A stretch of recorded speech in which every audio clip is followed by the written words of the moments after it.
Welcome to the podcast of MotorWeek, television's original automotive magazine. MotorWeek is made possible by TireRack.com and RockAuto.com. Here's your MotorWeek podcast host, John Davis. Thank you, Alec Webb, and welcome everyone to MotorWeek podcast number 257. I'm John Davis, of course, and joining me today, our senior executive producer, Dave Scrivener. Live from the boss's garage. You look rather comfortable in there, Dave. I know you got Goss coming up. It's going to get hectic soon. Our writer, two-wheeling reporter, Brian Robinson. Live from my safe basement. And our over-the-edge reporter, Greg Carlos, who's also the producer of the podcast. Hi, Greg. Hi, I'm also in my basement, but I don't think it's as safe as Robinson's. There's a hole currently that I put in there. I have to patch at some point. Not out of anger, I hope. Just an accident. No, out of pure necessity. Okay. Not safe from you. Got to put all that money somewhere. Sounds like a plumbing problem. Oh, yeah. All righty. We got three interesting vehicles to talk about. And the first one is the 2022 Ford Maverick compact pickup truck. And leading us off, Brian, what do we know about it? What do you think about it? I'll jump right in on this one since I talked at length about the Hyundai Santa Cruz just a few weeks ago. Mm-hmm. And so what we have here is another unibody compact size pickup based on the Escape, just like the Bronco Sport. And there is some resemblance to the Sport, but not a lot. I would say it's not exactly a looker. It looks wow, you got that right. It looks kind of soft, very anti-Super Duty. The grille and headlights, that's what looks like the Bronco the most. Very tall, flat. It's got the C-shaped headlights, but the body panels are really not flat because there is a slightly rounded shape to them, which I believe we determined in the last podcast was a youthful shape. It's got a full cab, four-door cab, 4.5-foot bed. It's very truck-like looking though. It's not like the Ridgeline or Santa Cruz where they're quirky kind of El Camino looking. This looks like a real truck, like there could be a frame underneath. Mm. Size-wise, it's about a foot shorter than the Ranger. And looking at it from the rear, it's very reminiscent of the Ranger and F-150 both.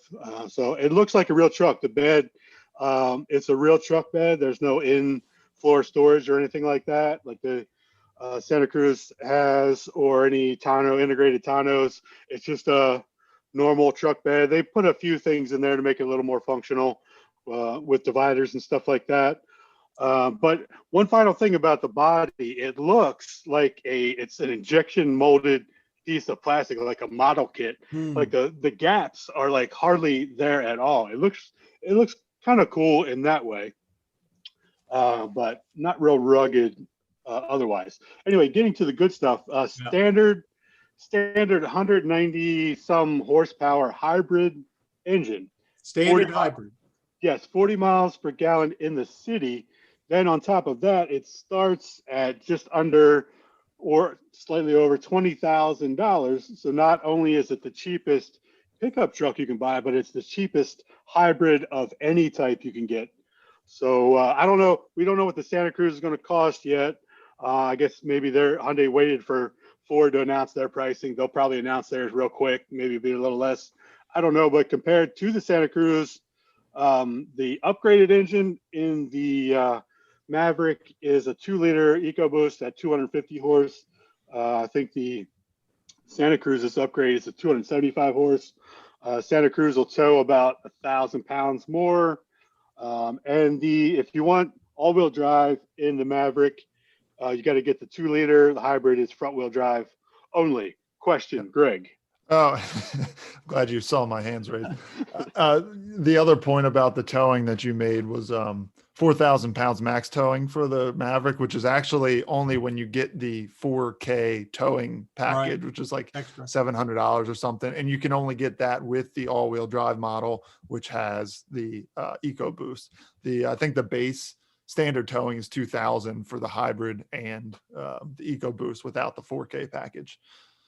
Yeah, and I didn't touch on the interior at all, but it's similar to the Bronco in that you can kind of see the shape of the original Escape, but it really looks nothing like the Escape. It's fairly unique and it looks pretty good. It's a little more retro even than the Bronco Sport interior. You can see a few things in the center area that might be similar, but it's pretty cool looking. Dave, you actually tow and haul more, I think, than the rest of us combined. Any appeal for you with something this small? Something that's small for towing. I'm towing car trailers. If you're towing a garden cart around or something to the Home Depot and back, sure, something like that would be useful. But you've got a truck bed. The average Joe Blow gardener is going to put his stuff in the truck bed and not tow. Mm-hmm. I could see adding stuff to an SUV, like a hitch platform, things like that. But I don't see a small truck towing a trailer, maybe a jet ski. Yeah, I think that's about it. The price is interesting because a number of people have commented that this really is going to be an entry-level vehicle for Ford, answering the question, what are you doing after you're getting rid of all of your less expensive automobiles? It's a pretty smart in their target. It starts, like Robinson said, just under 20, but I mean Mhm. $5 less than 20 before, or yeah, $5 less than 20,000 before you add in destination. It's looking like the models with some options on them, things that people actually want, are going to be around 25,000, which this day and age isn't That's not terrible. expensive at all. That's actually pretty appealing, I think. Yeah, and much less than a Ranger. So. Very interesting vehicle. When are we actually going to see Mavericks on the road? Did they say? They'll just said this fall. This That's all fall. they said, yeah. They're more like a traditional fall intro for it. But if you're interested in seeing anything more about it, we've got quite a bit on our website, and there's stories everywhere. It's an interesting vehicle. The front end just, I'm glad it looks like a truck, but it kind of looks like a homely truck. And it's just not, it doesn't do much for me. That It almost looks like a curved lights. Huh? knockoff Ford in a way. Like, I Yeah, don't know. or do you It almost remember has that? it almost has Greg. like Korean styling from a few years ago. When you remember the Nissan NV full-size van when that Yes. came out, had that really cartoonish looking Yeah. front. It's reminiscent of that. It is. Well, but a grill's easily changed if it's not. I'm sure it will matter to most people anyway. Let's move on. And Greg, I'm going to turn things over to you. The 2022, this is a dual Toyota Corolla Cross, and the Lexus NX is getting redone. Tell us about the Corolla Cross. What is it, and why is it basically a new entry-level vehicle, perhaps, for Toyota? As a bit of a background, I was invited down to Plano, Texas, which is where Toyota's headquarters are now. Beautiful campus. I've never been there before. I don't think a lot of people have been there in general. It was like their first event of this kind. And the American manufacturers will do this. They'll invite journalists to their facility and be like, here's everything we have coming down the pike. And that's basically what this was. So it started with the big news on the Toyota side of the Corolla Cross, which is an all new vehicle. Obviously it's under the Corolla badge. This is a crossover, sits below the RAV4. It's noticeably smaller, but not like CHR level. They barely sell any of those CHRs. And this, I think, is eventually going to take over for that. I don't know how long the CHR will last with this thing around. But it's the same chassis as the CHR, right? That I cannot confirm. I think it is the same underpinnings. At least that's what I'm under the impression of, although it's bigger. So this is a tall wagon like the Matrix used to be, kind of?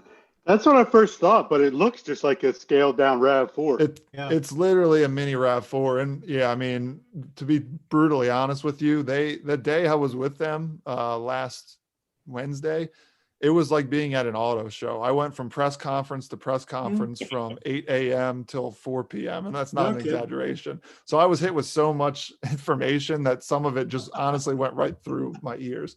But this was still one of the bigger pieces. So if you look at it, like Robinson said, it's almost exactly as he described it, a mini RAV4, familiar grille.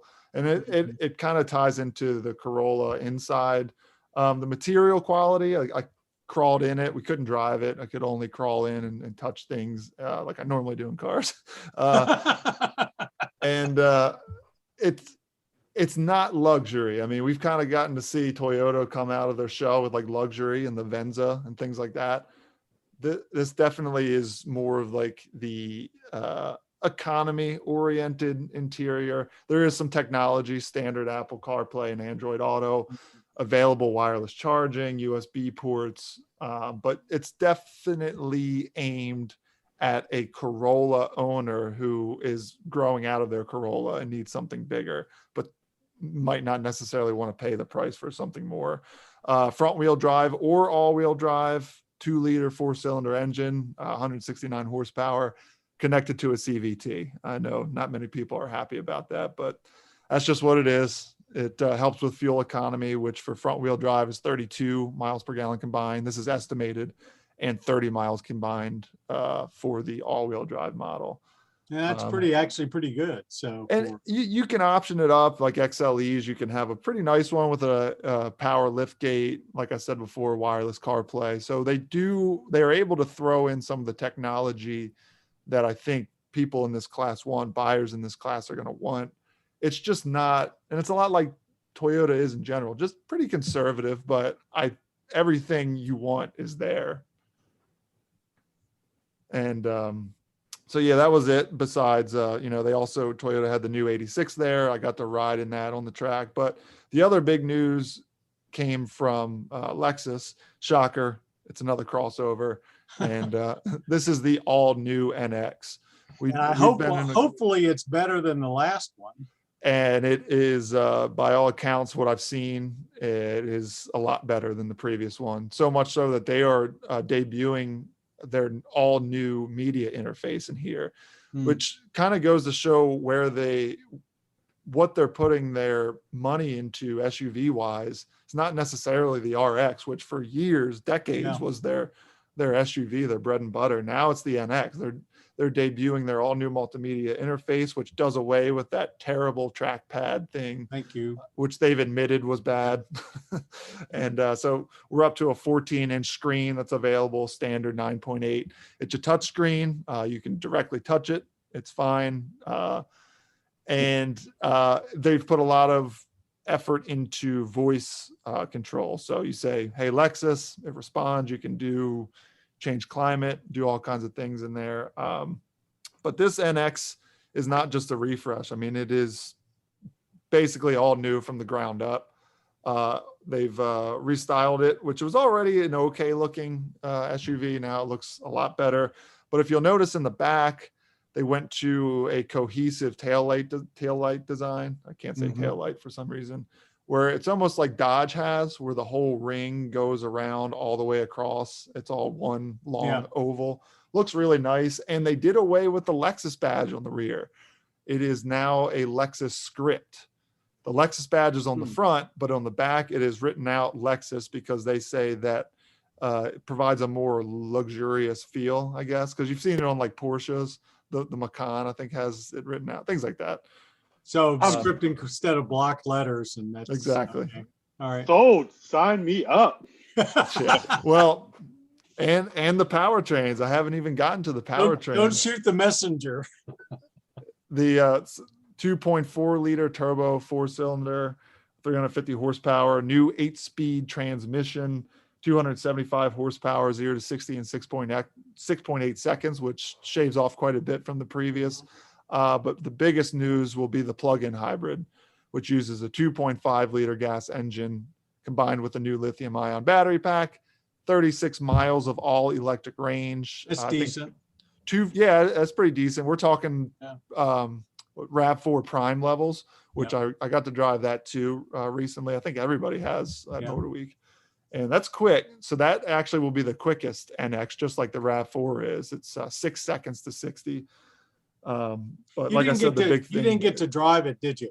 No. And actually, as we speak of this, is before it's actually been revealed. So when this podcast goes up, it'll be after the embargo date. But I got to see it with the other journalists before they revealed it.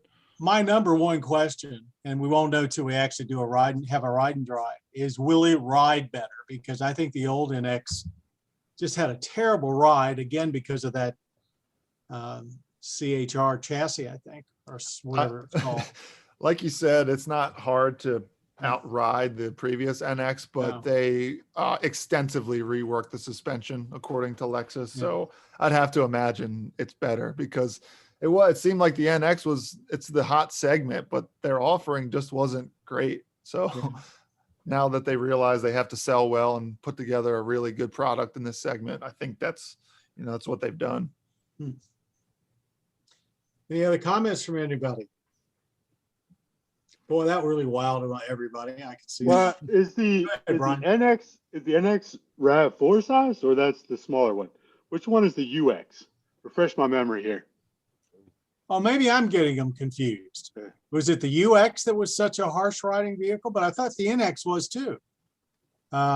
Well, you're not wrong about the NX. You might have been thinking UX. The NX I never liked. I thought it was small in all the wrong places, harsh in all the wrong places. It seemed like a half-baked attempt from Lexus when they came out with it. And this one, judging by the looks, sounds like they actually, like I said before, just put a lot more effort into it. The UX is smaller. The NX is more like RAV4 size. Yeah, I think you're right. I think Brian's right. The NX is basically the same chassis as a RAV4. I can't speak to size a whole lot because that's one they really weren't too cool with us climbing around in yet. It was basically just they showed it to us and told us all about it, and we couldn't even take pictures actually. So we'll have to rely on all the press photos from them. Yeah, the UX is the subcompact and the NX is the compact, which would bring it in line with the RAV4. That UX, you just never hear about it. It's just like it's the invisible member of their lineup. But okay, well, let's move on to something I think would certainly get our enthusiast blood pumping a lot more than either the Maverick or the two SUVs from the Toyota camp, and that's not invisible. What? Certainly not invisible. Certainly not invisible. The 2021 Audi RS7. Dave, it's all yours. Bright red, of course. Yes. The S7, the A7, the RS7. This is the hot rod of the bunch. They all have that fastback styling, like the CLA Mercedes and the CLS. I think this is one of the better one of those fastback styling. I like the styling of it more than BMW, Mercedes. It's beautiful car. It is beautiful, and it just feels like it's going fast standing still. I think Audi does a great job inside with their technology features, and the luxury is new school luxury, not old school cushy luxury like I think Mercedes is. This is very purposeful and high quality, but not just laid alone for the sake of luxury. It's got a purpose and it's very functional. 591 horsepower and 590 pound-feet of torque from a twin turbo V8. That gets your attention immediately. Tight handling. It feels smaller than it is, and for 114,000 to start, it should run pretty good, and it does. One of the best infotainment systems I think going. They have stacked 10 and 9-inch screens in the center console, and Audi's virtual cockpit digital gauge cluster is a 12-inch digital screen gauge cluster in the middle, and it all works well. It's not so hard to figure out. You don't lose focus trying to find things while you're driving. It's very intuitive, and I think it does great. I'd have one if I could afford it. Me too. It's not only gorgeous, it's not only fast, it not only handles well, but thinking for the future, it could be one of the last V8 powered luxury cars out there. There's probably not going to be a whole lot more of them made. And it's Brian, a mild hybrid. It runs a 48-volt mild hybrid system too. Yes, it does. Eco-friendly. No, it's easy to sleep on how much performance that car has. It's basically an R8 wrapped in a luxury car. I mean, it really is an amazing vehicle. I could certainly see why the $114,000 to start. I think ours was like 125 because it had the black optics package with 22-inch wheels and all that good stuff. It's like, well, okay, that's a lot of money. Why spend that on a car? I think this is one of the few times I would say that's money well spent, because I could drive this thing all day and night forever. And I hate to say it, but so many of the high-end performance cars and these are cars that we've gotten in, not necessarily, limited production exotics, they're $140,000, $150,000. And so when you measure the performance of the RS7 against some of those, I'm not going to call it a bargain, but it certainly matches up very well. And it's adult size. You can sit in the thing and be comfortable and not be crammed into something. They're fun to drive for a weekend, but for a month at a time, give me a big car like that any day. Well, especially you, Dave, and you, Greg, you're both very tall. So, yeah. Well, anyway, I think if we had to pick the one we'd like to have as our a dream car in our lot of the ones we've covered today, I think it would be the RS7. Those three, yeah, I'd take that. Yeah. Okay, let's move on to our lightning round. This is an interesting little tidbit that's kind of an offshoot of COVID-19. As the U.S. sees the light at the end of the tunnel after the pandemic, we're still feeling the global effects, like everything seems to be in short supply for one reason or another these days, and blaming it on the pandemic. Automotive News reports that GM is going to be building some of their very profitable 2021 full-size pickups and SUVs without the automatic stop-start engine feature due to the shortage of microchips. Now, that's the feature which basically saves up to about 7% in fuel economy. GM says it will have only a minor effect on their corporate fuel economy, and buyers will not have the option to add it later, but they will get a $50 credit on the sticker price. Big news or big whoop, folks? Big whoop. I turn them off whenever possible when I drive a car. I don't like the delayed reaction when I want to go. I want to have the car already running. Just that half a second annoys me.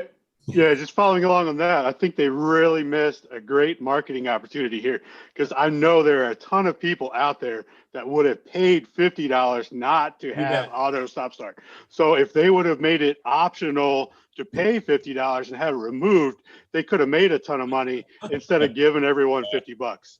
Yeah, I have people all the time asking me, like, can I get it? Can I pay to not have it? So can I turn it off permanently?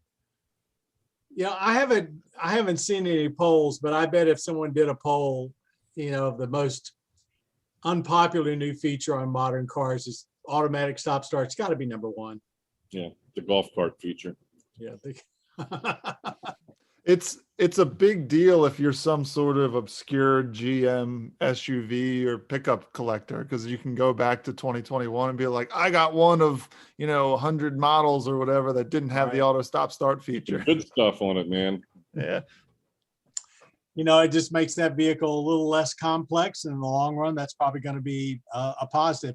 I wonder, because I have a new vehicle that's got auto stop start, and some auto stop start vehicles actually had a second battery that most people didn't know about. The others have to use very high-end batteries. So you can't just, if the battery poops out, you've got to be very particular about what you replace it with. What's it, AGM batteries, I think. And the glass matte ones, I think that's required in a lot of them. So, maybe these trucks will get by with a little lower cost of ownership over their life as well. Could be a win-win. It would be if somebody would decide now to track it and find out like real world advantages of having auto stop start, or even the long-term maintenance effects of them, because that's really what a lot of our questions come from. It's like, well, what about the extra maintenance because the engine's stopping and starting? So if somebody wanted to start like a longitudinal study right now on 2021's with and without auto stop start, now would be the time. Not me though, somebody who's good with numbers. I was going to say, are you volunteering? Delegate that to somebody. Okay. Well, I don't know who that'll be. Maybe somebody wants to write some obscure journal that will make them famous. We have a viewer question from Tom. He says, I was wondering if the height of the sidewall in a tire has an effect on the ride of the vehicle. Are tires with a 70 sidewall aspect ratio more forgiving than short sidewalls such as 40, 30, and even 20. I think I know the answer to this one, but I'm going to let somebody else say. Yes. Yes, Just deflecting the tire alone gives you so much more absorption of energy. Bumps in the road, potholes, especially. You drive any length of time in one of those Porsche or sports car with the tiny little sidewalls, it's like harsh as hell. Not to mention they always look flat. They do. Rubber bands. They handle great. Go ahead. Well, deflection for handling, but you pay off with a harsher ride. It's just physics. Can't have both. And the worst of both worlds is if you get a low sidewall and then you turn around and get low sidewall with run flats, because they have to stiffen up the sidewall even more for that. Yeah. I've gotten the question, and maybe somebody wants to speak to it. Why do manufacturers put low profile tires on vehicles? Handling is one thing, but isn't a lot of it just looks because they can put bigger wheels? Right, looks, they do. Back in the day, in 90s and 80s, it was +1, +2 sizing to get a bigger wheel. It can get bigger brakes, better brake cooling. It also looks cooler to have a 17 versus a 15 or a 19 versus a 17. Have that look about it. But they do offer handling advantages as well. Decide what you want to do. I will say manufacturers have done a pretty good job in the rank and file cars of putting larger wheels and lower profile tires on without compromising the ride too much, but you really notice it in a high performance car. I guess probably with the computer aided suspension systems, it compensates a lot for the harshness. It can react faster and absorb bumps better than the old just regular shocks could. Yeah, I was going to touch on that. Back in the 80s, so much of your bump absorption was done through the sidewall of the tires. Suspension engineers have a much harder job these days. Just this past weekend, one of my cars has got 40 aspect ratios, and I'm walking around it, getting ready to go off for a little bit. They all look fine. As soon as I go about a quarter mile down the road, I get a low tire warning on one of them. I get out, take a look at it, can't tell any difference. And it's down about a third of its air, had a nail. So that is one other disadvantage of low profile tires. You just can't look at them and have any real gauge on whether they've got enough air. That's one place where the TPMS pays off. Sure. Anybody got a complaint or something you want to rave about in our rants and raves section? I do.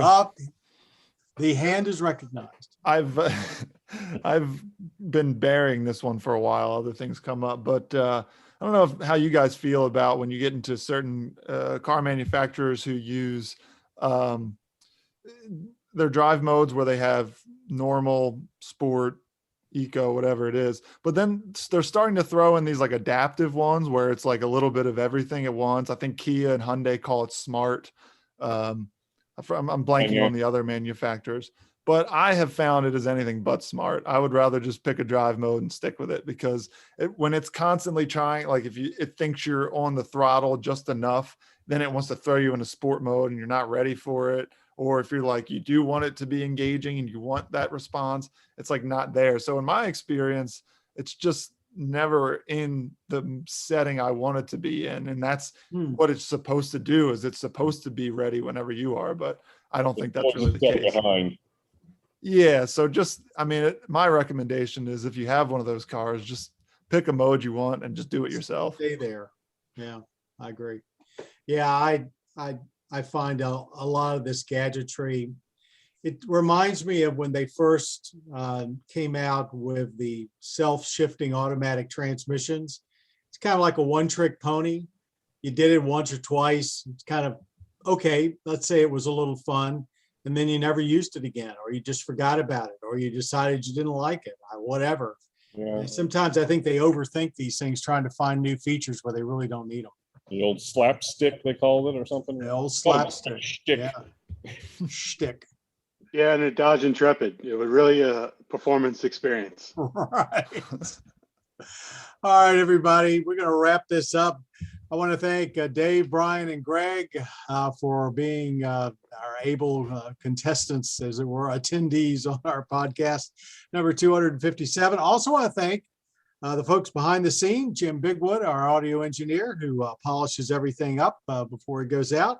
Our podcast producer, of course, Greg here, and our podcast creator, Bob Mixta, and to all of you out there, thank you for Mixter. He's from Boston. Mixter. To all of you out there, thanks very much for being a part of Motor Week for all these years. And if you are new to Motor Week or you've discovered us on social media and you want to see more about the show, we do have our motorweek.org website. You can catch us every week on most public television stations around the country. Go to our website, it says about the show up in the corner, pull it down, put in your zip code. The air times will pop up. And also our friends over at the Motor Trend cable channel that run a new show every Tuesday, usually at 7:30 p.m. Eastern time. And to all of you millions that are watching us every month on our youtube.com/MotorWeek website. Doesn't matter where you want to go on social media, whatever screen you've got, MotorWeek tries to make sure you've got the car info that you need. With that commercial, I'm John Davis. Thanks for all of us at MotorWeek, and thank you for being a part of Motor Week. You've been listening to the podcast of Motor Week, television's original automotive magazine. Motor Week is made possible by TireRack.com and RockAuto.com. For additional information on podcasts, videos, and showtimes, visit our website at MotorWeek.org. And watch Motor Week, television's longest-running automotive magazine series each week on your local PBS station.